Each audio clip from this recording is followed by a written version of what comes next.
Good morning. Good morning. How's everybody gone?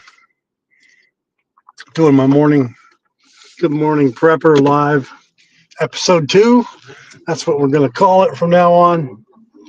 Track the different episodes. And it feels like spring today. 3 weeks left of spring, and today it feels like the first day of spring. How I anticipate spring to feel. Then again, I live in Northwest Indiana, where we're in Grow Zone 5, where it's a little bit cooler than what I'm historically used to. I got green growing in my raised garden beds. I suspect a lot of it's carrots. The eggplant is growing. I have 2 varieties growing of eggplant. One, the purple ones, the purple heads, and the other, the white heads. The tomatoes have started to grow. I mean, they're very little, but they're growing. And the zucchini is starting to zook, okay? Taking off. Those are my 3 main products. Oh, passing by this lady that got a dog that looks like mine. I always say hi to her. Good morning. Grumpy little bitch. Anyway, got a cute Shih Tzu. On my way to work. Whoa, no, I'm not on my way to work. I'm off today. I'm going to go to the dentist and get a root canal done. Quite literally. On my way to work. It's worse than work. That's how you talk at the dentist.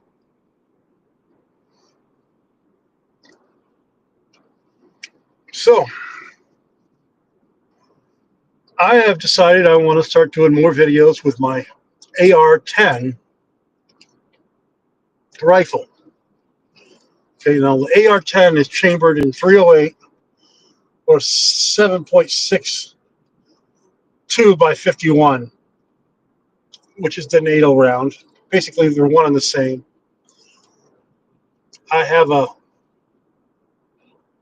barrel that's 1 in 11. The barreling rotates 11 times in 1 inch.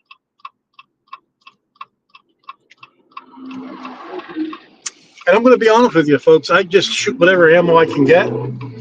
There's specific grain for each amount of rifling. For like 1 in 11, they'll tell you what works best. Whatever works best is whatever works cheaper. You know what I'm saying? And I think you do. Oh, yeah, I can't say ladies and gentlemen anymore. I say it too much. No, quit saying that. So unlike last week or a couple weeks ago when I went to the dentist, I took the long way for some reason. I'm going to take the same route that I take to work, minus instead of going straight, I'm going to take a right to go into Chicago. Probably save me some time in traffic. And I'm leaving. My appointment's not till 1000 hours, and I'm leaving at 700 hours, I should say. 700 hours. 7 a.m. So I have 3 hours to get there because I don't drive fast, and I hate driving in Chicago traffic.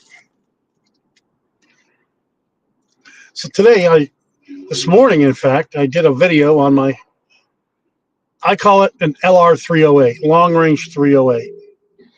Some people call it an AR-10, but I call it what I want to call it. I've always called it an LR long range 308. And I'm working on making my videos better. Yeah, you see folks that do videos and they're just using their hands with the pieces. And of course, the barrel parts or the rifle parts are pretty small. So you want that camera zoomed in. And now that I have a real camera to make videos other than my phone, I'm utilizing the zoom component. And a lot of it's the autofocus. I've left it alone, and I made sure that the audio was working Well, I had them both turned on. I honestly didn't test them, but we'll see. If the audio doesn't work, I have a backup. I can do a voiceover when I edit the video, which would be pretty easy. It'll probably sound a lot better.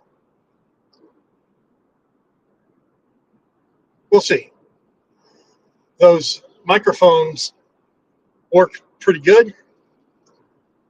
The little ones you clip on, but you got to make sure they're charged.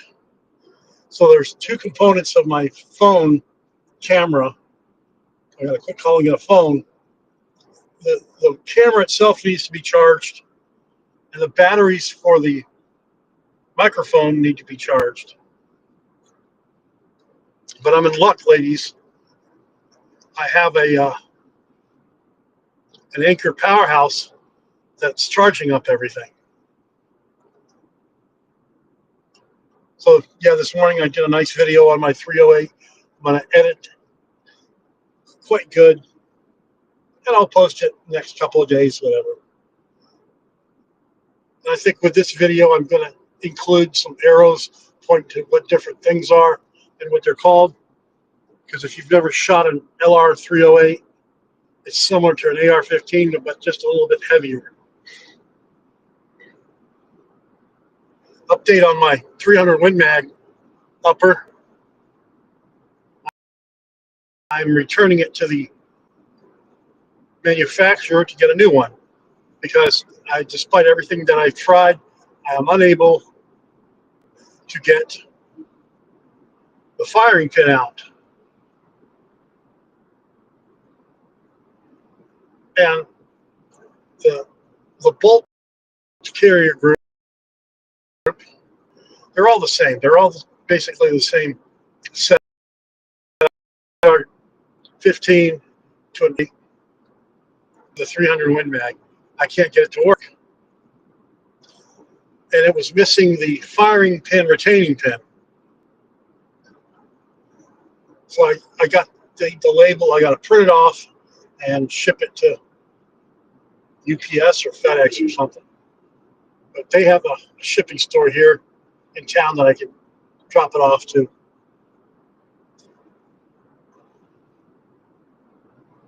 Pretty excited about that. I'm sure it shot fine when they tested it, because when you test something, maybe they didn't inspect it. I don't know. I'm a little disappointed with Bear Creek Arsenal, considering they're from Sanford, which is outside of Fayetteville, where I used to live as a kid. I wanted to do something locally, and plus they're the only ones with. But we'll see. If we can fix it, that'd be great. Because they do have these AR-style bolt-action rifles that I'd like to buy. And if they can make my 300 Win Mag right, I'd be more than happy to buy a bolt-action AR-style rifle that I can use my own magazines for, I hope. I don't see why I couldn't, because it would attach to an AR-style AR-10 lower.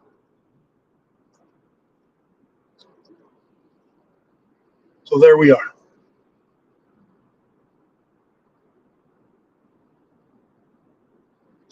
So let's just be brutal, folks. The 308, if you want to take anything down in North America, the 308 will do it. Okay? And really, anything that you want to take down, non-human wise, you want to do within under 200 yards. And the 308, you don't even have to adjust elevation at 200 yards. My personal thoughts on distance for 308 is under. How many yards do you think I believe it should be under? Leave a comment down below. Anyway, I mean, to do a humane kill, you need to be under 200 yards. And the great thing is, with a AR style, you can do follow-up shots a lot closer, sooner. You don't want to, if you're taking an animal out, you don't want to make it miserable doing it. It's supposed to be quick. 800 yards, folks. That's as far as you should be shooting a 300 or 308, I should say. So the 300 Win Mag, you can take out, this is just me, because I do have a bolt action. I've shot it to 1,000 yards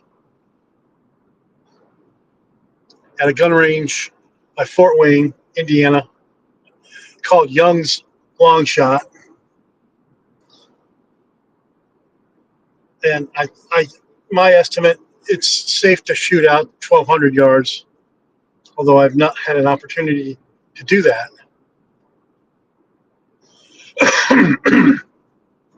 If I became a rich and famous YouTube prepper, the first thing I would do is buy a nice isolated strip of land that went out to 2,000 yards or 2 kilometers and go shooting and see how far I can get my heavy calibers out, my 50 cal and my 300 Win Mag, and go out there on the weekends and shoot a lot of videos. Or do it all day. But I'm not a rich and famous YouTuber, so I don't do that. Just looking around, making sure the traffic, people around here drive cray-cray. And now when I drive into Chicago, I got to turn on this Chicago mentality of how to drive. Hi, Jeep. Then I get a stomach ulcer doing it.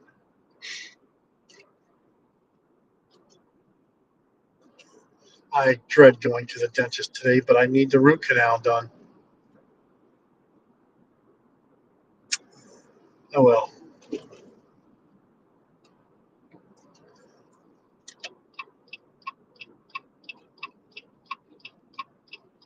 There we go.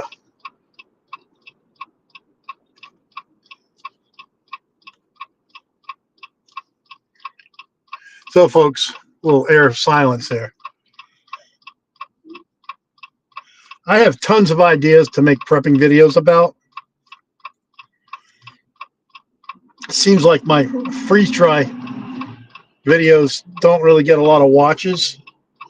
Maybe I'm not doing the tags correctly or doing the hashtags correctly. But I truly believe, and I will still make my freeze-dry videos because I think it's a vital component of prepping. You prep with the technology that is available.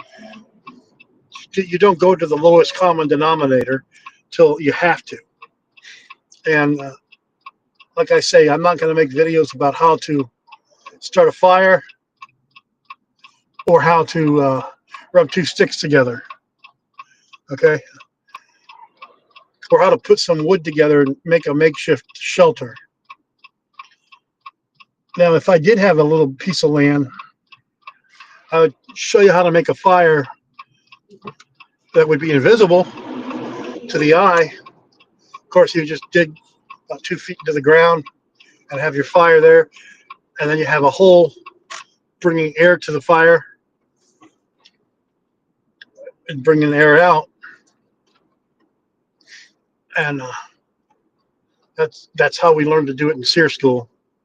I'd do that video, then I'd get a match or a lighter and start the fire.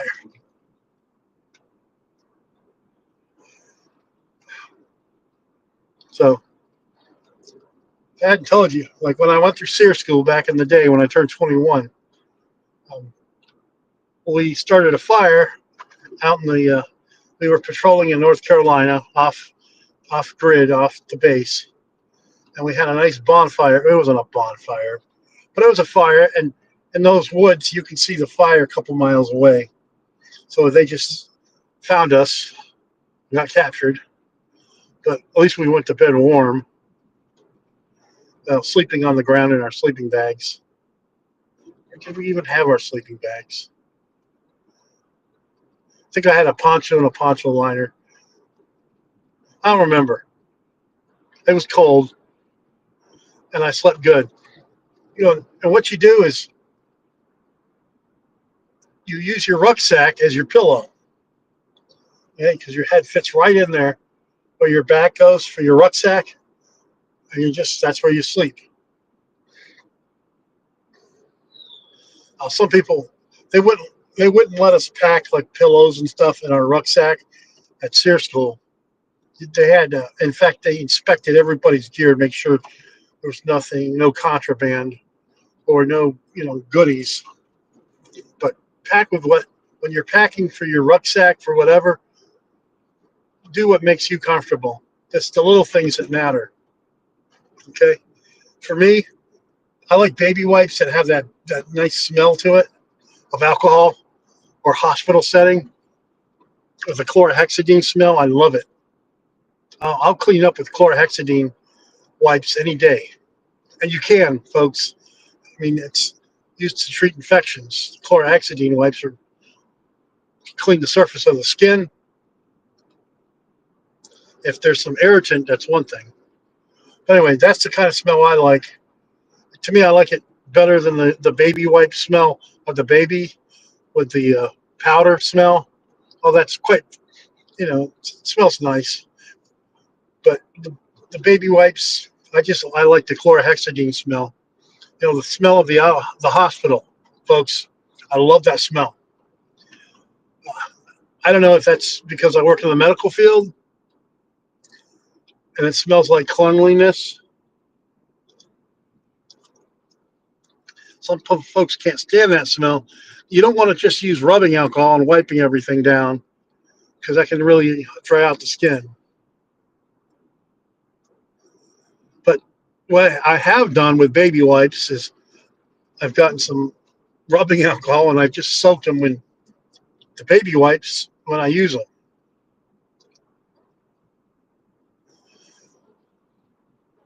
In a pinch, if you had to, okay, you just put a little bit of bleach, dilute it in water, 10 mLs of, I'm sorry, I'd say about 5 mLs, cc's, whatever you want to call it, of bleach, and dilute it in a cup of water and add it to a bag of baby wipes. And that's another good cleaning element. And that small amount of bleach is not caustic. In a pinch, if you had to drink clean water, and if I remember the proportion right, it's 1 drop for every gallon. I'd have to look it up. But you can use bleach, basically, to kill the germs in the water to make it drinkable. Of course, that doesn't take out any plastics or carbon. Here we go. That's a good idea, folks. Make another video about how to make your water potable. And the word is potable, not portable or portobello. Potable. Okay? Like on the Jeopardy, potent potables. That's a good idea. Brainstorming here, folks. So to the west is Illinois, and you have some Illinois people that come in on that intersection there, and they don't stop. They just think that because they're from Illinois, they have the right of way to just cut through traffic and not stop at a stop sign.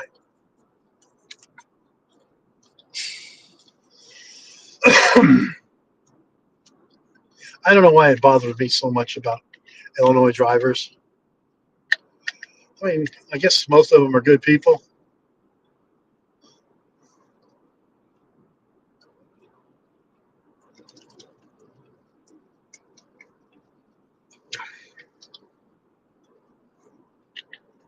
Well, I know what it is, okay? It's because of their fat ass governor. What the hell's his name? Blitzkrieg or what's? Yeah, I mean, it looks like you know the kind of fat where it just the fat just melts off and comes back. The guy's rich apparently somehow, but and I'm not Mr. Skinny either. I'll try. But regardless of his metabolic issues, he's banned AR-15s, and I'm assuming AR-10s. Okay, because he probably doesn't know what the difference is, or maybe he didn't. He's banned AR-15s in Illinois, and I see that as unconstitutional.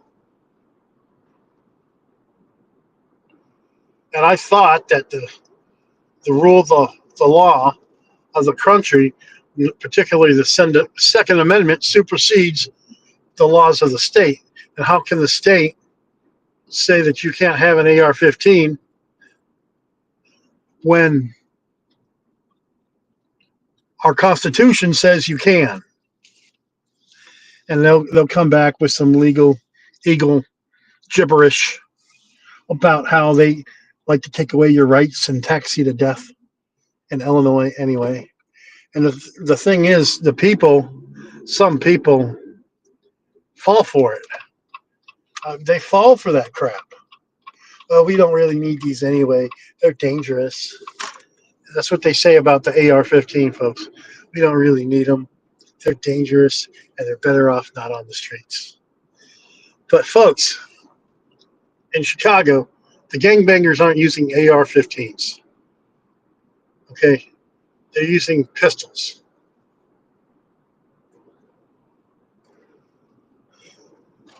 I don't think anything should be banned.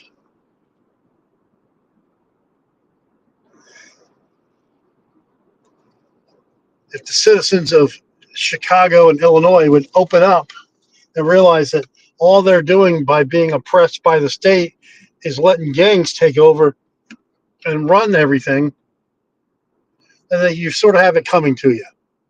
Am I wrong in thinking that? So they quit voting for these ultra left wing nut jobs, okay, and put some common sense back into your state, and maybe, just maybe, stuff will, improve there. Am I going on a tangent? As I'm driving into Illinois to go see the dentist to get a root canal done.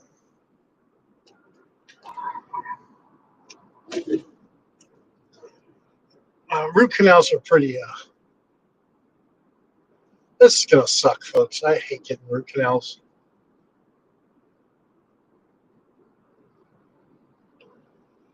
Oh boy. So this is a cute story, and I want to share it with you. Every morning, my Yorkie, her name is Mona Lisa. She sleeps with me in the bed, okay, right next to me, next by my side. She's my little girl. So she gets off the bed, and we have a pee mat right there for her to go pee at night. Because it took a long time to get her not to pee on the floor. And she goes outside. But at night, she'll go on the mat when she's got to go potty, do her business. But she can't jump back on the bed, and she wants me to wake up. And I do wake up, she'll do a little bark like, hey, daddy, daddy-o. And then she'll look at the pee mat, right, pointing to it. And I have to look at it, and I have to tell her, of course, that you're a good girl, Mona Lisa. You're a good girl. And, of course, she wags her tail. She's so happy. And then she'll come back to bed. But this morning at 4 o'clock when that happened, I decided, and she woke me up, that I'm not going back to bed. Figured I went to bed at 9, fell asleep probably 9:15, Woke up at 4. That was 6 hours and 45 minutes of sleep. And I fall asleep just like that. I mean, I had some dreams. They weren't that great. There was nothing scary, nothing that I can remember. So I'm in REM sleep. At 4 o'clock in the morning, I'm already up. And I finished shooting my AR-10 video. I wore this shirt, this cool shirt, real beautiful. Thank you, Connie.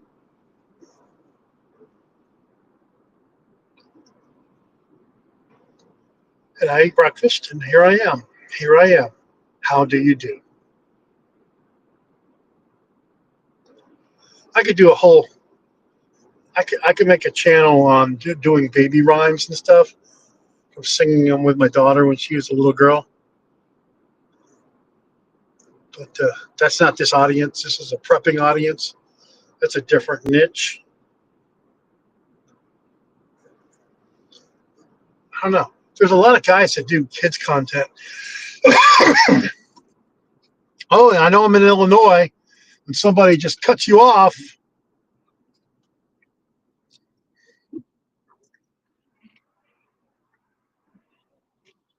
Okay, okay, folks.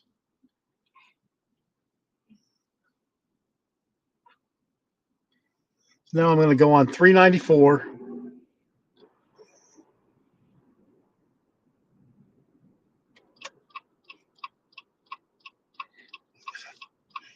Okay, so right now this is considered the far south suburbs.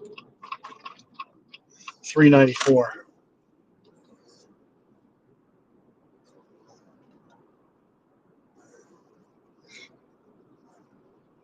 Although they consider this all Chicagoland, but we're not in Chicago prime.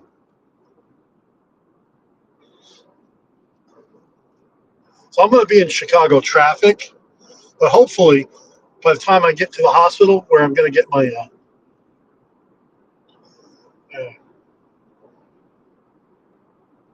procedure done, there'll be parking more readily available. Because last time when I went there, I got there about 30 minutes before the appointment, and I couldn't find a place to park. And I think my appointment was at 10:30 that time.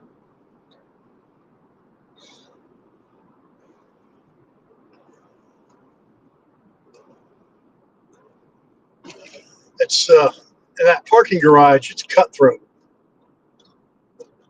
It is cutthroat.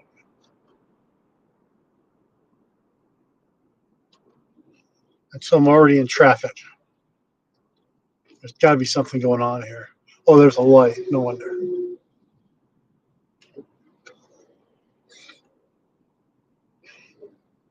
I didn't see the sense in leaving at like 6:30 this morning. It's some 50 some miles to the VA where I go for my dental care.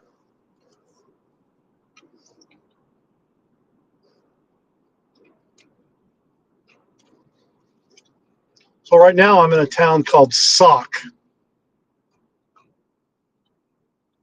SAUK. Sauk Village.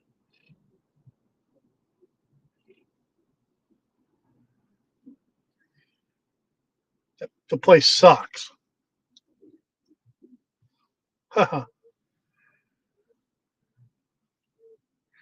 So other ideas to generate for my prepper niche channel. See, I don't get into the political aspect of prepping unless it's directly related to firearms, First Amendment rights. And I'll touch on religion. I like to debate religion, okay? I'm a Catholic. I know a lot of preppers out there who like to argue with Catholics about salvation and grace. and transubstantiation. And some Christians don't believe Christ was ascended into heaven and was resurrected. I don't know why. That's not called being a Christian, as far as I'm concerned. But there's different varieties of Christianity. But I'll have a nice debate with anyone about Christendom and the fallacies of my church, or I should say the fallacies of the people of my church, not the church itself. And I could tell right away that I'm losing viewers talking religion. But religion's a component of our lives. Why should we be afraid to talk about it? You know what I'm saying?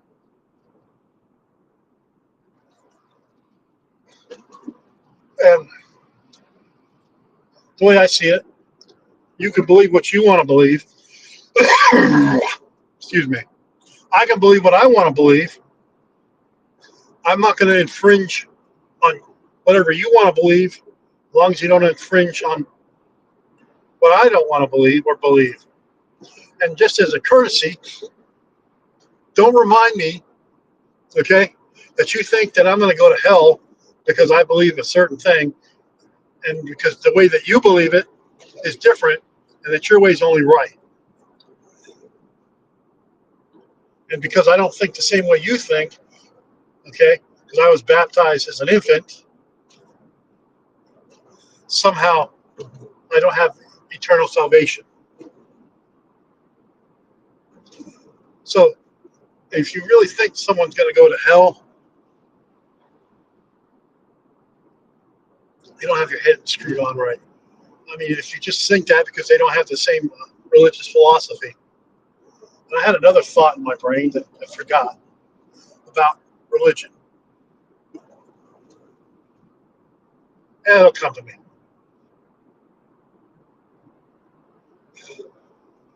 Obviously, the politics, I'm more conservative, libertarian leaning, except I don't buy into the old, all of the marijuana bullshit. Okay? You can smoke it if you want it. I think it's a stupid thing to smoke. It makes you dumb, and it causes dementia. And if you did the same thing with just like taking narcotics too long, there's consequences with that. But it's a plant that has its medicinal uses. I'll never use it. I say that, good Lord, I won't have to. And luckily, I work at a job where I don't have to get involved with writing scripts for it. My job won't let me. And even if I did, I wouldn't do it. I would just, not something I'm interested in doing. But I will say that those marijuana dispensaries or the marijuana medical providers, that's a pretty easy gig, okay? You probably have pre-formatted pads, because when you write a prescription for a narcotic and you take it to a pharmacy, you rarely can you call it in. You have to handwrite it and give it to the patient.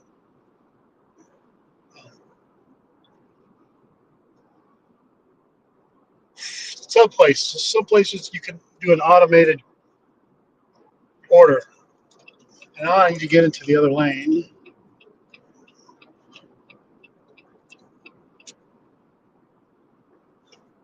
Anyway, I still won't write for it, even if I could. I don't want to get involved in it. And if I did, I'm not making any money writing for it. Okay? Putting my license at risk with the feds. So what's in it for me, folks? To prescribe you your marijuana. When it's in Illinois anyway, it's illegal. It is legal to take marijuana, buy it, but you can't buy an AR rifle.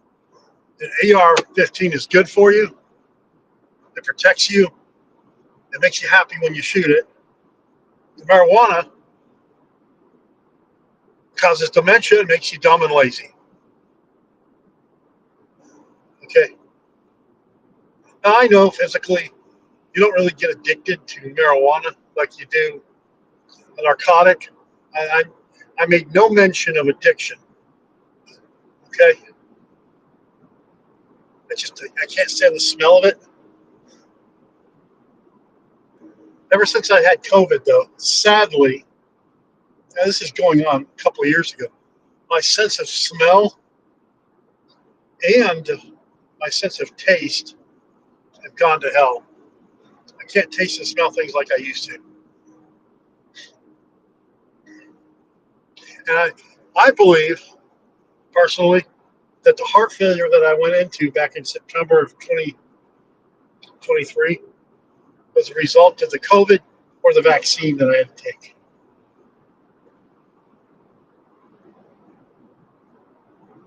And I had to take it for my job. And there's a lot of brave hearts out there saying, well, you shouldn't have taken it for your job. Look at you now. Well, you got a family to take care of. Sometimes you have to make those choices. Am I going to let my family starve and become homeless? So, yeah, I did sell my soul to the devil there when I did that. And that's a regret that I have. And I believe I have dealt with the physical consequences for the rest of my life. Ever since I got that COVID shot, I had such an untoward reaction. This part of my mouth is a little numb, and my fingers have been numb as a result of that. Oh, look, this guy here. You know you're in Illinois when someone just cuts you over.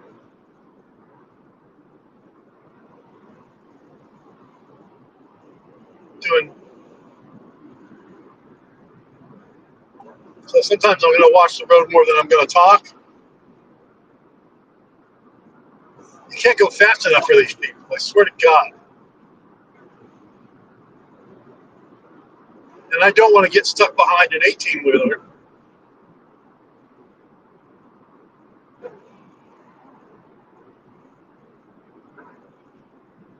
So I digress. I got to do what I got to do.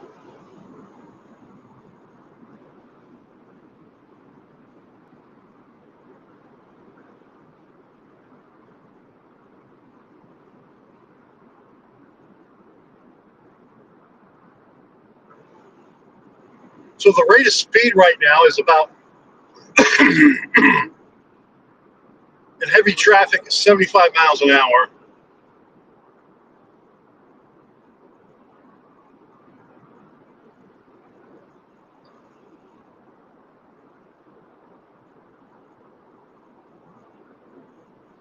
And the speed limit is 55. Of course, nobody's following that.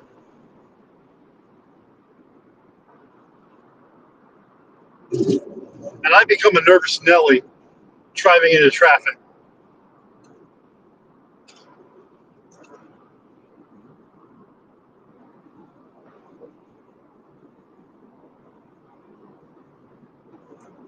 I guess I'm going to turn in the middle lane and let these fast drivers. I can't because it's just fucking.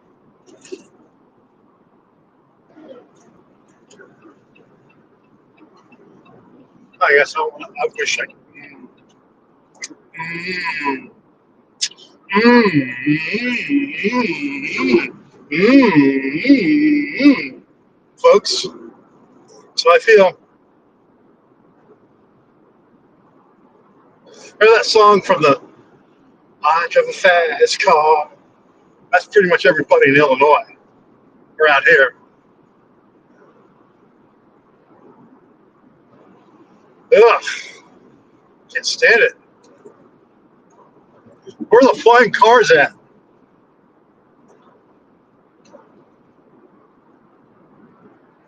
So the other day, driving home from work, decided to make a stop to Home Goods, okay?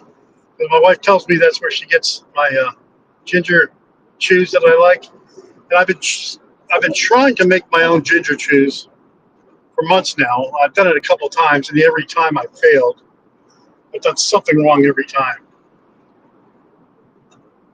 So this time, instead of using freshly minced ginger chews or ginger, which I have an idea what I'm going to do next time, I decided I'm going to get some ginger powder.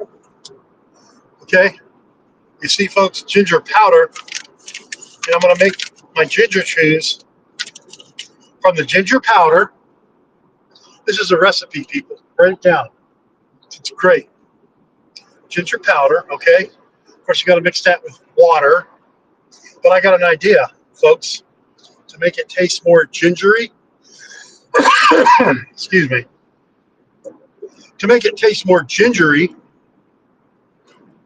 I am going to reconstitute it in ginger beer. Now, it's just basically ginger ale. It's my wife got me this nice ginger drink. It's not an alcoholic beverage. It's called that. It's from Australia. But I imagine I could still reconstitute it in ginger ale if I had to. Sugar-free kind. Just to add that ginger flavor. So we're going under the Sibley Bridge. There's a lake, a river here.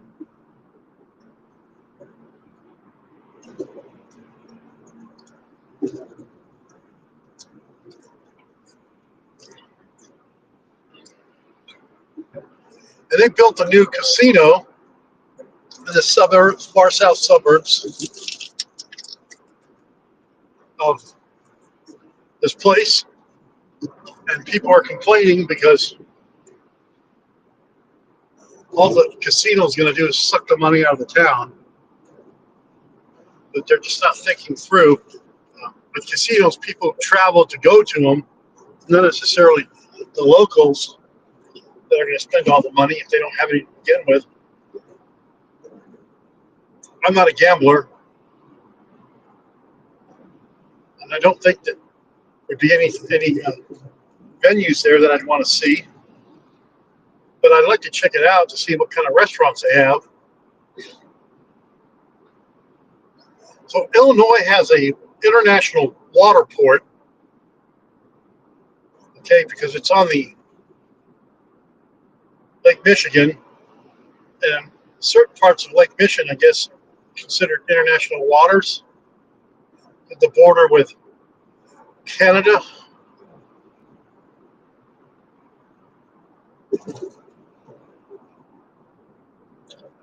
Quick story. I got a lot of them. Sometimes my old Army unit would go out into the ocean outside American borders in international waters and practice shooting our miniguns without all the regulations that you needed to get at a gun range. Now, obviously, they did a sweep around, make sure there were no boats in the area, and they would have some floaties, and I got to do it a couple times. And they had the armor-piercing 7.62 miniguns that sounded like, you know. And I've never done it at night like that. We've only done it during the day. Because I was stationed in Savannah, which was on the coast. I mean, there's a beach right there. And at the same time, we used to jump, parachute into the ocean off of Tybee Island, which is one of the islands that we used to parachute into. And we would just wear our wet weather stuff, basically shorts. And we used to call them our Catch Me, Fuck Me shorts. We had these tan shorts that we used to wear to parachute. And that was the only reason why we ever wore them. And other times we'd wear our BDUs, bottoms, but not the tops. It was more of a fun jump because we would be jumping in our t-shirts. It's not like the battle dress uniform protects you or anything, but and we had floaties that we would inflate right before we hit the water. If it didn't inflate, you could manually blow it up. And two, you better know how to swim, because we had to pass a swimming test and a floating test to even do the jump. There's some jumpers that couldn't pass it. Now, I easily passed that component because I was also flight medic in the same unit, where we'd have to go to Dunker School I go every once in a while because I went as the medic with everybody, and I would do the Dunker School again. I think it was an annual requirement. They went quarterly.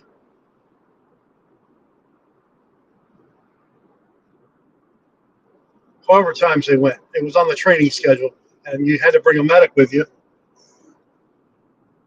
Okay, folks, ladies and gentlemen, I'm going to tell you the truth. We used to go out and get drunk. It was in Jacksonville. We used to go to this techno bar. I guess it was techno music back then, back in the 90s. And we just go back to the hotel, go on base to the Dunker School. And I guess the beer helps keep you afloat because of the air. And the water, when you're in the water, it sort of absorbs the water back. Your skin absorbs that water to keep you hydrated. And you get over that hangover pretty quick in salt water. I only did that buzzed once. And now, folks, I'm in a bona fide traffic. The time is 7:53. I left at 7 o'clock. And this is when you start getting into the traffic. I'm surprised there wasn't more traffic earlier, because I think I-55 connects with 294, 94, and I have to take the exit for 290, which is all on the right side of the road.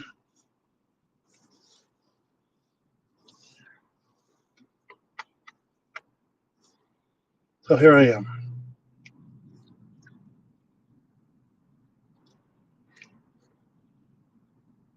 So what, for my fellow paratroopers, if there's any watching, what was your most favorite kind of jump?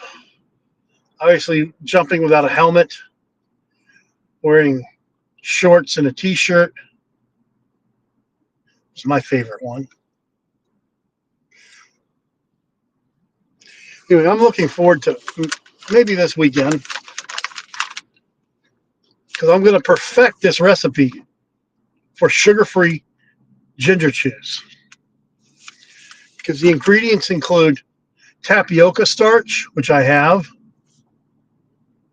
a sugar-free sugar substitute called acellulose something or other, which I bought, and ginger. And I want them to meet the same consistency of these. I'm going to open this up and show you. Basically, it's a soft chew. It's not a hard chew.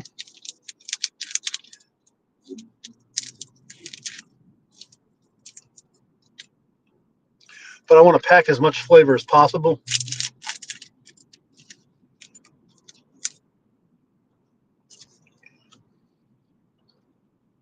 You can see here, these chews are not rigid, but they're very tasty.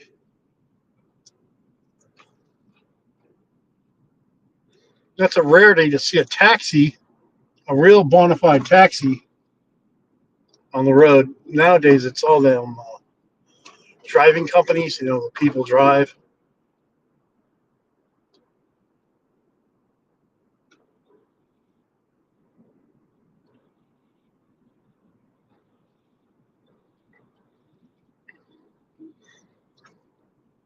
Well, about 200 meters ahead, there's a police lights, so red and blue. I don't know what side of the road that's on. I think it's on my side of the road in the left lane, about 100 meters ahead. And that's why traffic probably slowed down a little bit initially, because it's starting to go back up.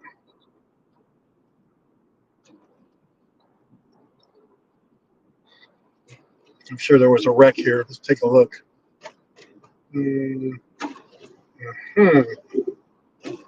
Yep, a wreck.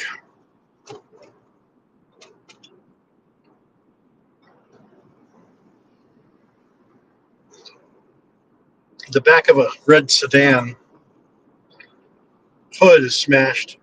It looks like the truck, the pickup truck that it smashed into was unfazed. So I can tell you what automatically happened. The sedan was speeding, not paying the hell attention, smashed into the pickup truck.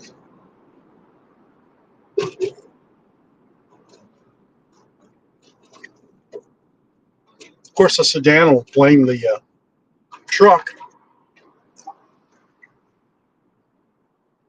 for different types of reasons. And of course, if the sedan doesn't have coverage and the pickup truck has coverage, you'll never see. You end up paying for it yourself if you're that damage that you incurred.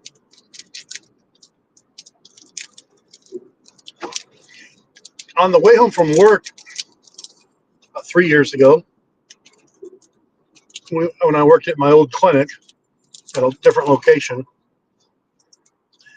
I was driving home. I'd like to take the back roads, of course. And on the right side of the road, there was a car that was starting to take off. She didn't see me, so she slammed into the right side of my truck here, my Jeep Gladiator. And that threw me off about 20 meters. And I hit my brakes. I mean, it sounded like I got hit. You know, when you get hit and you're in a helicopter and you can hear the hits if you're close enough.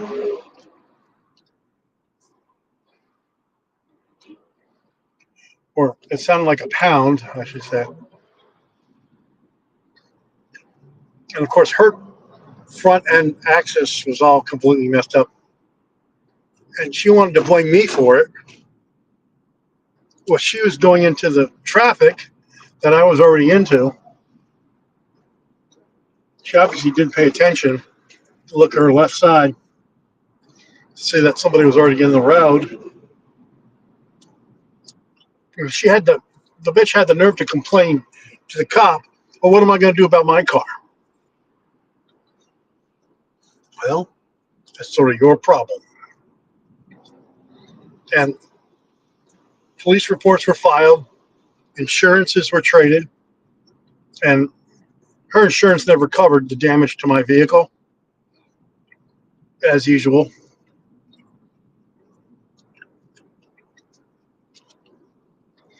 Because I had to pay the deductible, and I would have gotten that deductible back, and I never did.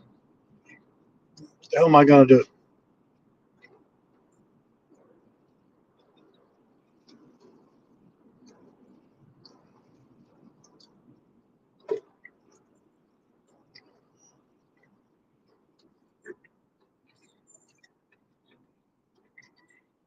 You know? So when I get to the hospital, the phone automatically cuts off because there's no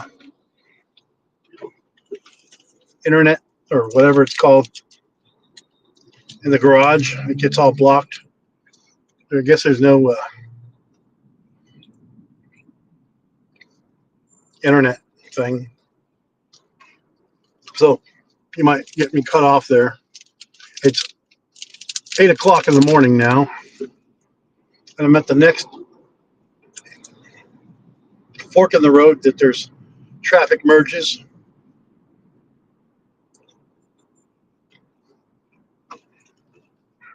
But my appointment again is until 10 o'clock.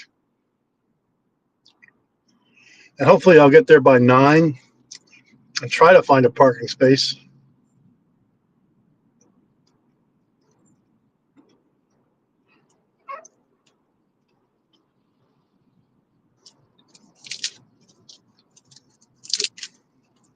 If not, I'll use that valet parking and leave a tip.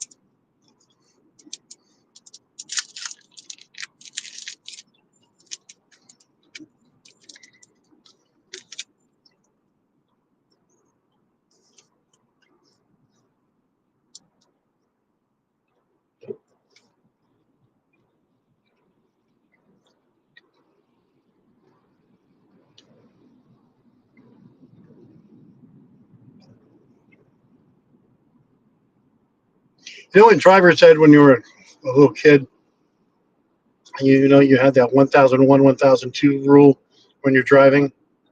Around here, they see that as a way to get in between ahead of you to cut you off. There's no 1001, 1002 rule around here. You just got to slam on your brakes. And then they don't like where they are in your lane, and they go back in their lane.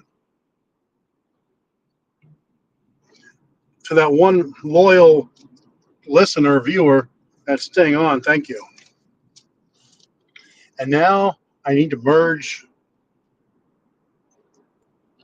to the left. It's funny, when you want to merge to the left, all of a sudden the cars that were behind you like to speed up.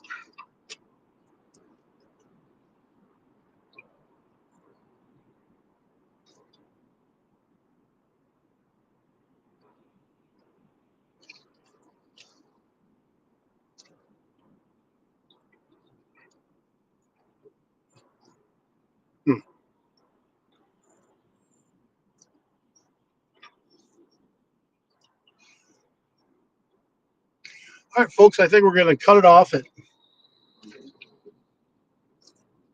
here in a few minutes.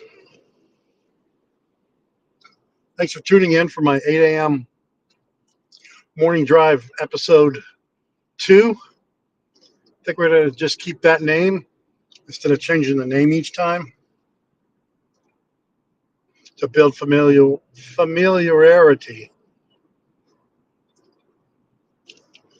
Have a good day.